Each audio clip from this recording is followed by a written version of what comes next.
What's going on, guys? So for today's review, we're going to be taking a look at Dark Souls 2. This game happens to be my first personal favorite in the franchise, excluding side games like Bloodborne. However, it is not a game without flaw, and in a franchise full of great games, you have to be willing to ask, is it the worst one? That being said, this game is by no means bad, but does it live up to its sequel and its predecessors? Let's find out. So, we'll start off by listing some of the positives about this game, and later we can go back and take a look at some of the negatives. So, to start off, let's talk about how the game kind of looks and feels overall. The area and item designs are pretty great. There's a lot of great possible kind of cosplay options if you really get into the lore. You can also make characters from other games, like you can make a character that looks remarkably like Cloud Strife from Final Fantasy VII or Guts from Berserk. This is a pretty cool thing in the terms of there's a lot of variety in terms of how you can make your character look, how you can custom design him with various stats and different kinds of overall RP elements, which is pretty great for a lot of people that like that type of thing in a game. The area designs themselves, as well as the look of the items, is also pretty great. A lot of the areas feel very unique and different to each other, and not a lot of repetitiveness in terms of where you're going. However, there may be a little bit of repetitiveness in terms of what you're doing, in terms of some of the boss fights, but we'll get back to that a little bit later when we go over some of the cons. There's a ramp up in difficulty, so this game is not one that's like the other ones where it just kind of throws you in and expects you to just immediately be able to play at the hardest difficulty. There is a bit of a ramp up. You run into these rats at the beginning that you really don't even have to touch. Very simplistic enemies at the start of the game, whereas then it slowly ramps up into an increase of these enemies. Very, very simple, kind of hollowed. I'm not sure what their specific name is, but they're kind of just wearing plain kind of cotton fabric clothes with a, you know, something simple like a broken sword or a rusty dagger or whatever. We then wind up going into a kind of a forested area where you'll encounter a large number of these enemies, and after that the game will then introduce harder enemies that are slightly armored with different various types of weapons. Additionally, the first boss is relatively simple, slow, cumbersome, large, and easy to see its attack winds-ups for, well, avoidance purposes. However, the game does ramp up significantly after this point, with you winding up having to face the Pursuer, who there are a couple strategies to defeat, and you can cheese it using the giant crossbows. However, the most effective route for doing so is a bit of a tricky one, having to use the barrels to line the Pursuer up for a correct shot with the crossbow. The game proceeds to become slightly more difficult. However, one thing you will notice is that there's a bit of repetitiveness with the bosses. Now, this leads us into kind of another pro of this game, is that the trash is actually much more difficult than its previous games. Now, personally, whether difficulty is something you look for in a game is entirely up to you. However, I think that this is something that is a positive in a Souls game simply due to the fact that it is something that the franchise is well known for. Dark Souls is a franchise that is well known for how hard and challenging its games are supposed to be. So having a challenge in this game, in my opinion, in this franchise, is a positive because it is something that the franchise is known for, and therefore from its fans that is an expectation that the game is supposed to be able to live up to.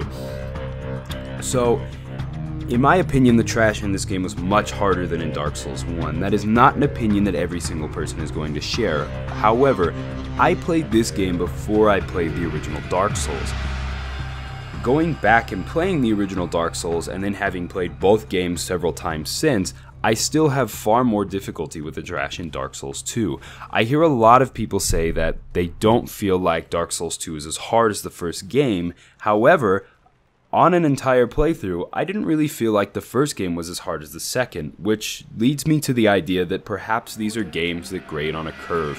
These is a franchise where once you've played one game and you understand the basic principles of blocking or rolling, and once you really have them down pat and you've successfully completed a game, the rest of them, though they are all flavored slightly differently, it's like eating an ice cream. It's cold. If you've never eaten ice cream before, you might be surprised by how cold it is, but once you've eaten it, you can eat other flavors of ice cream without being surprised by how cold the ice cream is, just by the taste and the unique flavor of that particular kind of ice cream. Dark Souls is very similar. Once you have the general idea of what it is down, the rest of them become much easier to swallow. The trick is being able to adapt to the slight twists and flavors of each particular game, and that's really what is the trick with Dark Souls 2, is that I think a lot of people believe it is easier simply due to the fact that they became so accustomed to the first game that it made the second one much easier on a playthrough of that.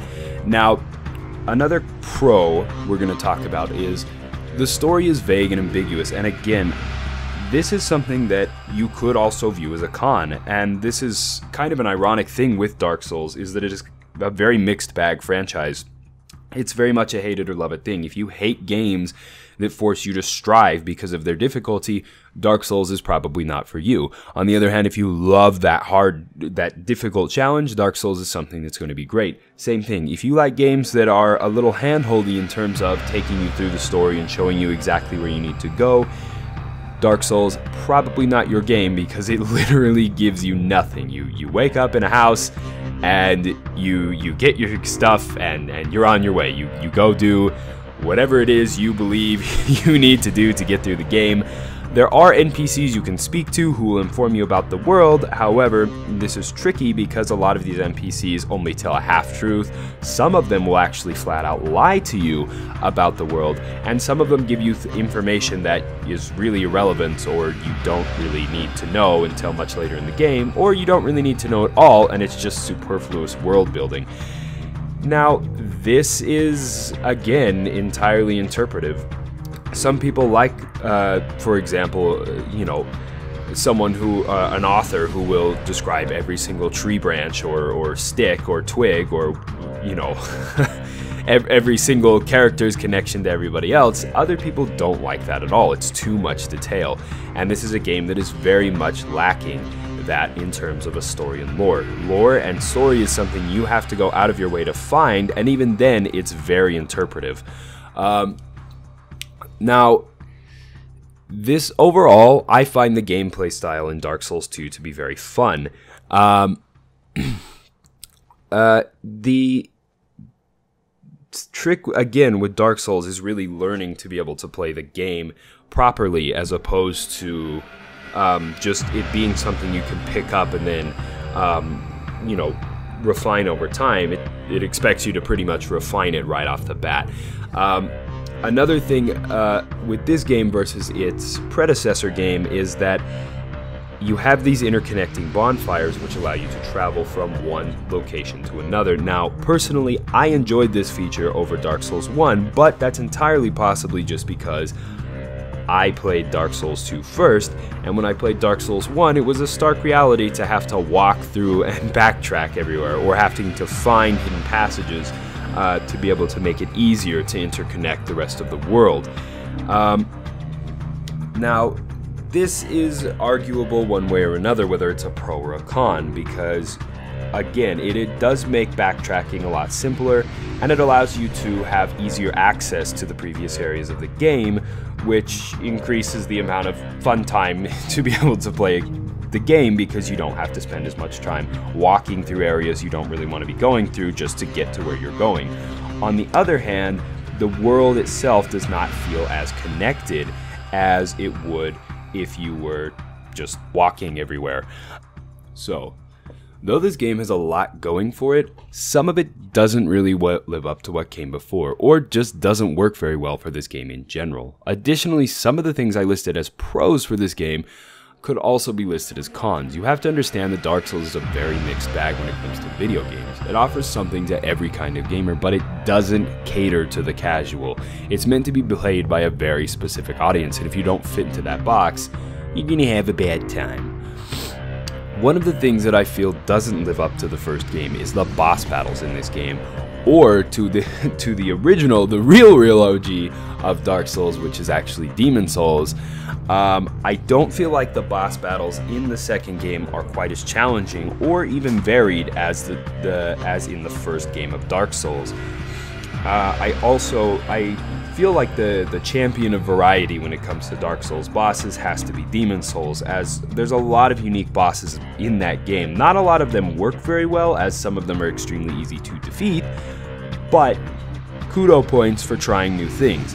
Dark Souls 1 is a refinement of that. It is their ability to take what they learned from Demon Souls, refine it, use what works really well, and kind of maybe throw out or retool some of the things that didn't work as well in the original game. Now with Dark Souls 2, what you have becomes a little redundant in my opinion in terms of boss battles. The boss battles in Dark Souls 2 you'll find are typically one of two things. They're a large beast-like creature who the primary objective is to stand behind one of its hind legs or just slightly underneath it so that you can hit the boss while not being hit by its attacks, and then just kind of generally avoiding its one or two moves that can get you out of that area. Now, on the flip side, the other very common thing you'll find in Dark Souls 2 is large enemies with large clubs. Now, this is present in Dark Souls 1 as well, but I feel like a lot of these enemies have more variety. In Dark Souls 2, you'll find very large enemies, oftentimes armored, with a very large weapon. And it's relatively the same for each one of them. You strafe around them in a circle, and roll when they swing their weapon. Strafe in a circle, roll when they swing their weapon. The trick is finding the attack patterns of each creature. Sometimes they only swing their sword once, sometimes they swing 2 or 3 times, but once you have those patterns down, it's relatively easy to, once you have this understanding and the attack patterns down, it becomes relatively easy to avoid a lot of the things that happen in Dark Souls 2. Which to me is kind of unfortunate because it makes a lot of the boss battles feel like they have the potential to be very repetitive. Now, the difficulty and learning curve I'm also going to list as a con because it does put some people off, and as this is a review, you have to, attempt to, I suppose, be fair to anyone who could be watching. That does put some people off. I have a friend who really wants to play and enjoy these games, but he has a very difficult time, not with Dark Souls 2, but with Bloodborne, even just killing the first boss. Now, there's nothing wrong with that. The thing is, though, is because the game is meant to be difficult, it's meant to be like that. So what makes it difficult is that the game itself is so hard and challenging that it does put some people off, which is obviously a con for those people. Though I prefer this franchise to not cater in that way because it's part of what makes Dark Souls Dark Souls. It is definitely not the it is definitely not something that is for everyone. Now, another thing that I often hear criticized of this game is actually by lore fans, and that is that this is kind of like a fantasy game in the sense that it takes place 1,000 years after the original game.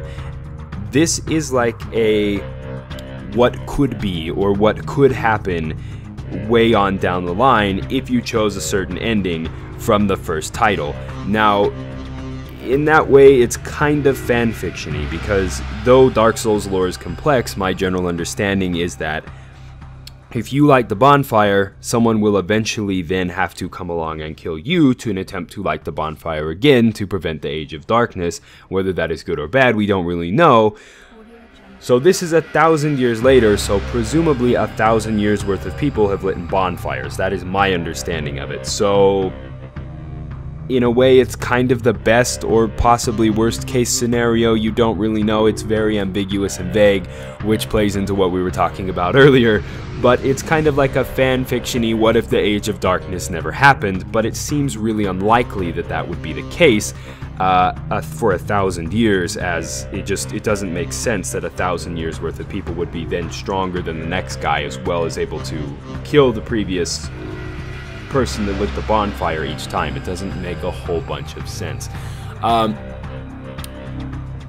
Another thing we're going to list as a con that was also listed under pros is the lack of hand-holding. There's hand-holding in a game sometimes overly is not good, but there's absolutely no direction at all. You literally get your stuff, you're sent out the door, and and that's pretty much it. Now, again, a lot of people will favor this kind of gameplay. However, a mild amount of direction or explanatory or explanation in terms of what's going on may have been a little bit beneficial for some people who are trying to play this game. But again, as we discussed earlier, this is not a franchise that caters to the casual player. It's for people who are really going to be in depth about Dark Souls and are going to be really interested in the game. So again, Dark Souls is meant for a very select audience, and it meets that audience very well. But it is a con in the sense that if you're not a part of that audience, it's probably not something that's for you. Overall, I don't feel like this game is an unworthy successor to the first game, as the first game is different in a lot of ways, but similar in others. Dark Souls is an interesting franchise in the sense that each of its games does the same thing each time, but feels different enough that it manages to feel like a new game or concept, but still stays true to what the franchise's aims are. Overall, there are no bad Dark Souls games in my opinion. It's just a game that you have to be willing to learn and expect that once you do learn it, the game will become significantly easier, as well as potentially future titles will also, lend themselves to being much easier than what you've been doing up to that point, and that each installment will become more and more hyped and more people will want to play it as a result of it being such an amazing series. Either way, love it or hate it, I hope people enjoyed the review. If you did, please consider subscribing to the channel for future reviews and content, and I hope to see you again in the next video.